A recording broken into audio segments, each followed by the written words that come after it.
Good morning. আশা করি ভালো আছেন, সুস্থ আছেন। আজকে আমরা ইংলিশ 2018 ডে শাখার প্রশ্ন নিয়ে আলোচনা করব।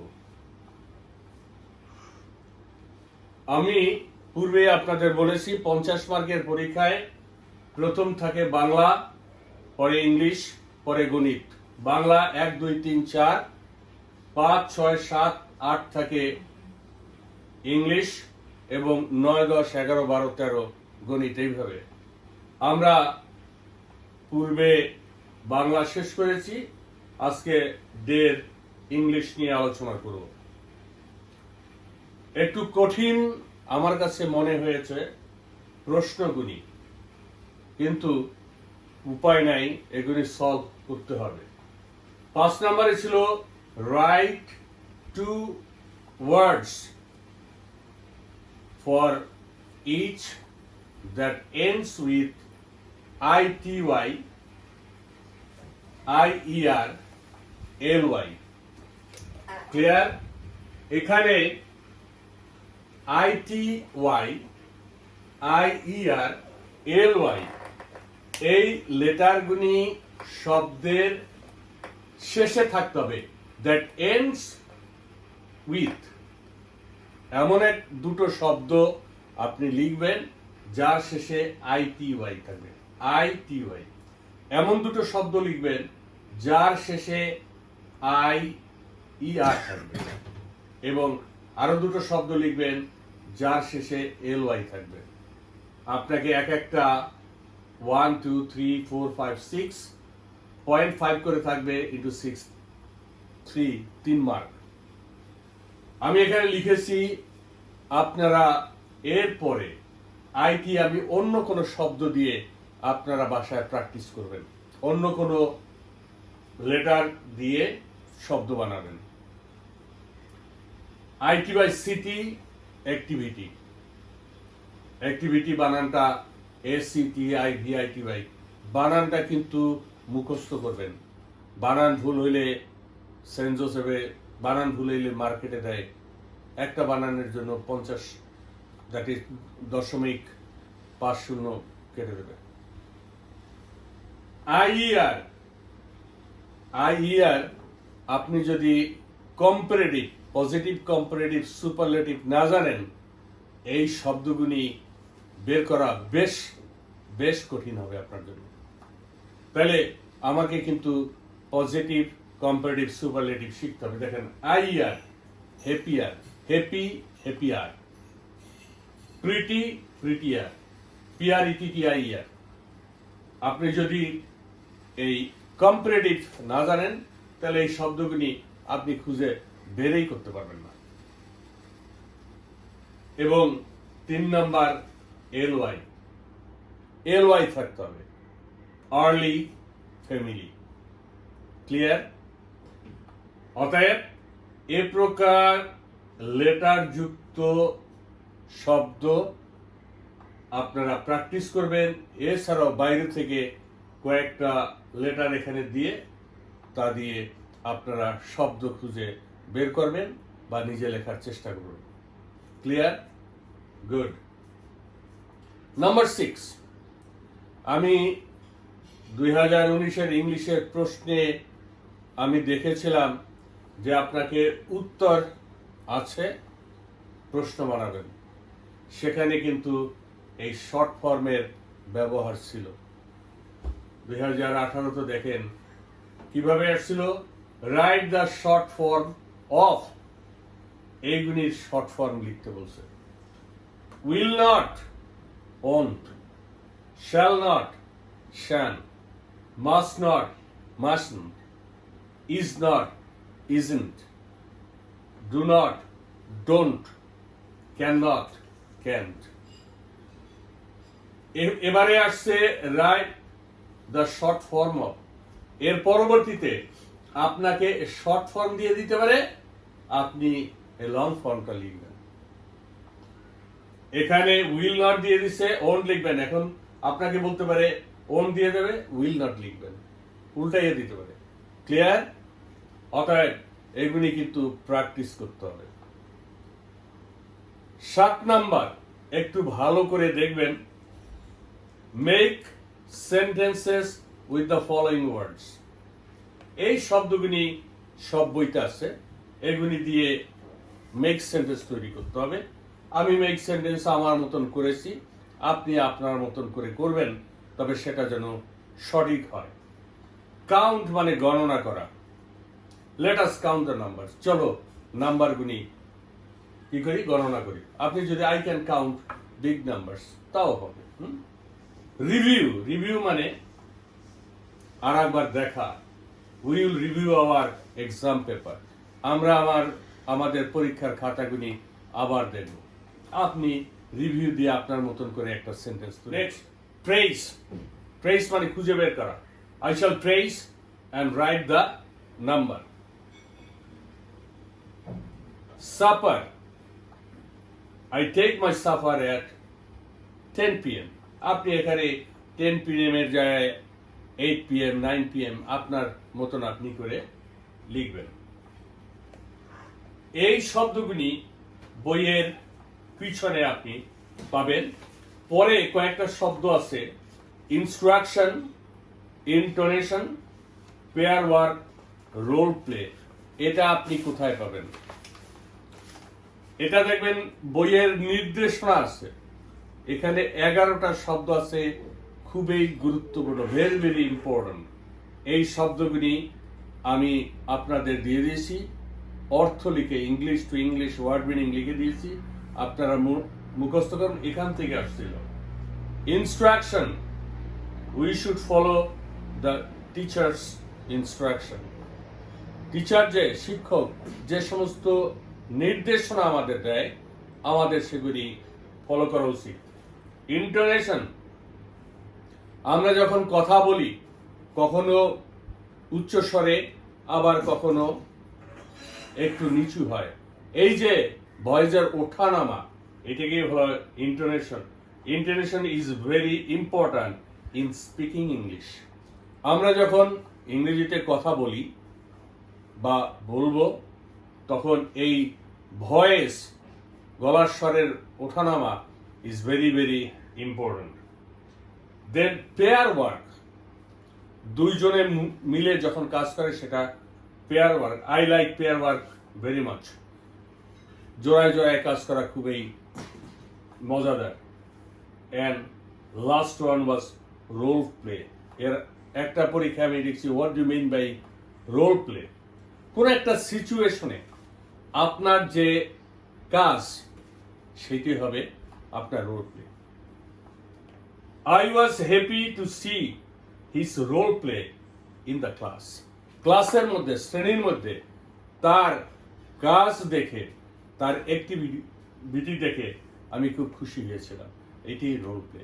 কোনো একটা নূতন জায়গায়, একটা সিচুয়েশনে আপনি যে কাজটা করবেন, সেটি হলো আপনার রোল প্লে। ক্লিয়ার? গুড। এখানে ছিল 4, 4, 3, 7, 8, 9, 10, আর 8 নম্বরে ছিল write a short paragraph on your favourite cartoon figure. Cartoon, সব বাচ্চারাই কার্টুন খুব পছন্দ করে। আমি কার্টুনটা লিখে দিয়েছি, এটা মনে হয় 5 নাম্বার বইতে আছে, তবুও আমি এখানে লিখেছি। এই কার্টুনই যে আপনাকে লিখতে হবে এমন কোনো কথা নাই, আপনি আপনার পছন্দ মতন একটা কার্টুন লিখবেন। তবে আমি এখানে আর পড়ব না, যেহেতু টম অ্যান্ড জেরি এই কার্টুন সব বাচ্চারাই প্রায় কি করে, পছন্দ করে, এবং এটা লেখাও একটু সহজ, তাই আমি লিখে দিয়েছি। আপনার পছন্দের মতন কোনো কার্টুন থাকলে আপনি সেটা লিখবেন। তবে মনে রাখবেন 5 মার্ক 5-6 লাইনের মধ্যে শেষ করবেন।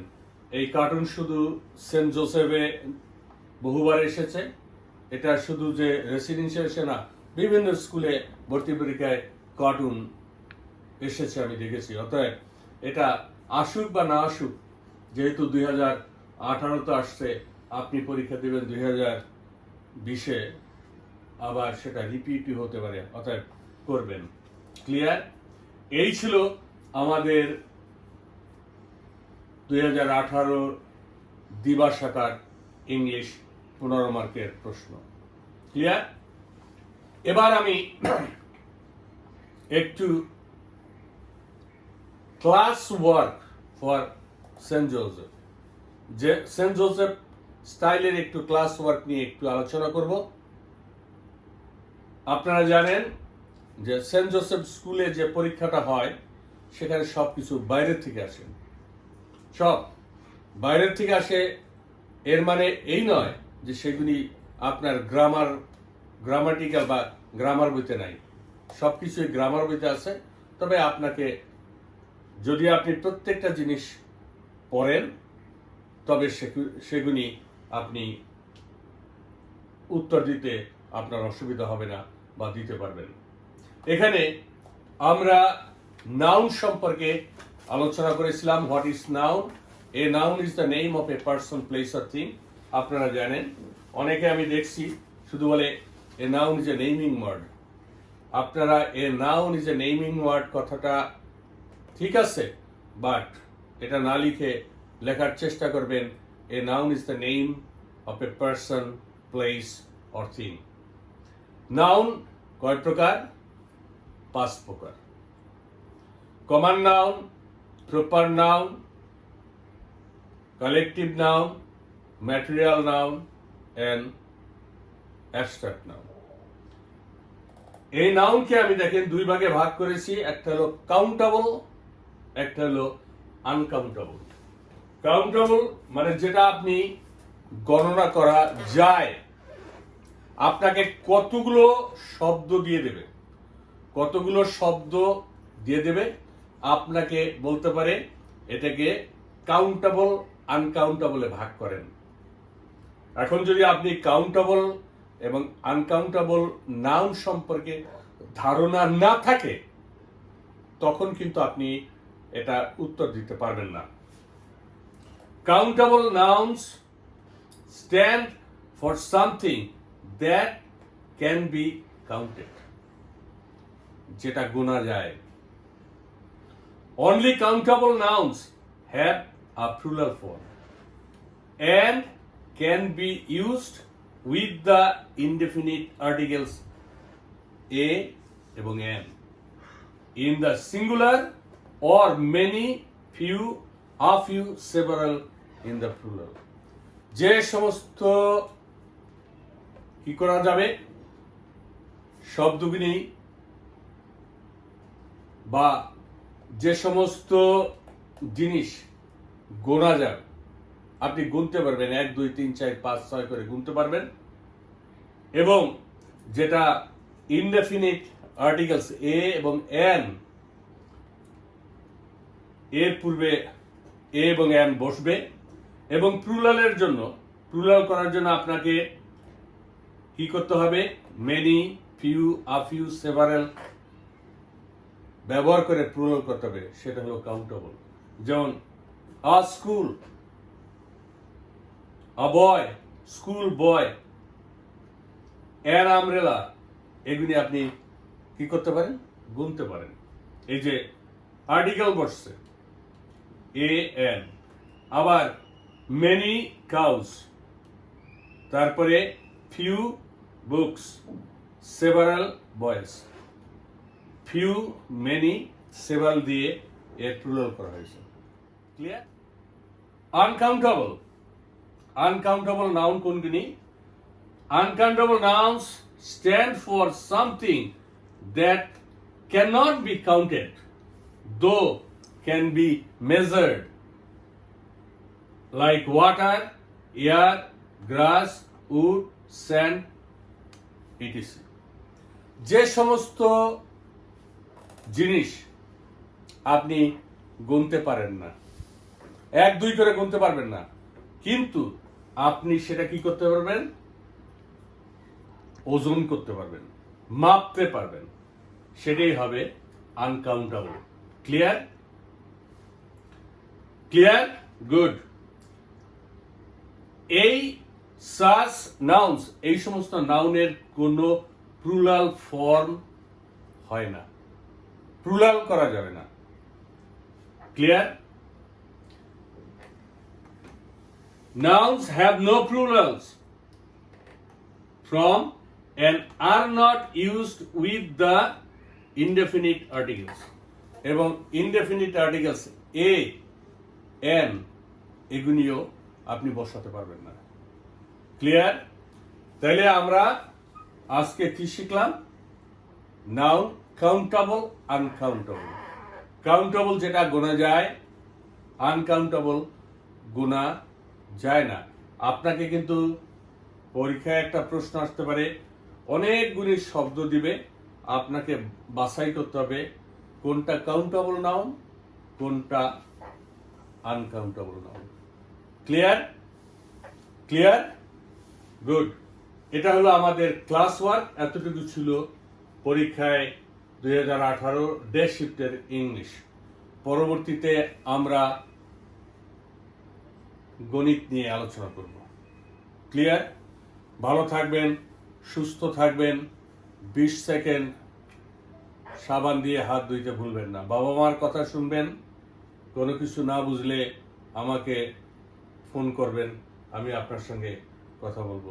Thank you.